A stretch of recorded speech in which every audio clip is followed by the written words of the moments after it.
So there are many, many cases where we put the blame on the head of the police. The triviality, how trivially they treat violence against women. One of the things is also that they are perpetrators themselves within there. We have got police wives who are coming here who are being pressured not to report. So all this thing about no drop policy and so on within the police force and for people outside of the police force, that is all rubbish. None of those things exist anymore. There is a no-drop policy. If you go into the police stations now, you ask the new recruits, they've never heard of it, what the no-drop policy is. So, the acting commissioner should stop, all the pomp and ceremony, the medal giving and so on, when they're treating women and girls and children so badly. And these are only the cases that come to us. For example, one case that we're looking at is how they treat women.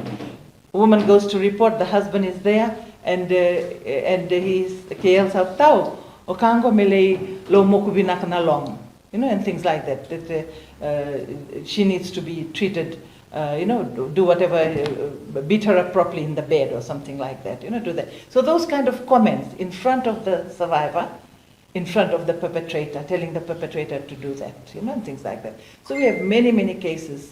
The reason that we thought we should highlight this, while we all understand police officers are overworked, under-resourced and so on, but they are there to do a duty by men and women. But we find they're really letting women, girls and children down in this thing. And this particular one, we could have saved a life if they would have done what is their duty. A lot of them don't know the laws, the Domestic Violence Act, how to obtain, how to advise women to get a DVRO. The counseling should be that, but the counseling is often for her to go back to her husband and things like that. So they also, in some cases, they start praying with her that she should go back to her husband, be a good wife and so on. That's why women do not report. Some women are reporting that they don't report domestic violence because the husbands are drug pushers and they take drugs with the police, allegedly. They allege that their husbands are involved in all of this, or they go and get grocery from this alleged pusher's supermarket and things like that. So we have all these cases where women don't want to go and report because they feel that the police are complicit in all of this. So we need to, we're really calling upon the police. That's the law enforcement is the biggest challenge we have. Patriarchy is the challenge, patriarchy, male-dominated systems, structures, and so on that give rise to gender inequality, and so on. But within that, we have the attitudes that exist throughout society, and police are part of society.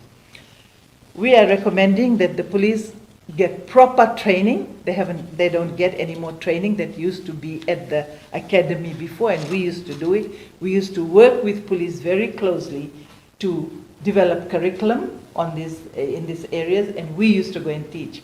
The local people like us, we are at the cold face all the time, fronting up to the police. We know how they behave. We are better trainers than anyone else, but they're not getting any of that training anymore. The police force has been so militarized and nothing much has changed, and so on. So we also have cases of violence against women from within the police force. We have sexual harassment cases that have come to us and that have been tried to be swept under the carpet, and women who report are threatened that they will be put behind bars if even before investigation, that behind bars if they are telling lies about sexual harassment and so on within the police force. So we have made these reports, we have talked to different people, even up to the DPP's office. We are not getting any response whatsoever. The commissioner, acting commissioner, we are just waiting for the new commissioner to come in. The acting commissioner refuses to have any meetings or anything to talk about these things, which we used to have regularly, even with the former police commissioners. All of them used to have meetings. They used to come here, talk to our councillors. They used to know what it was, and they used to find solutions for us. We used to strategize together, not all the time, but most of the time we had that traction. We no longer have that traction. So we are really calling upon law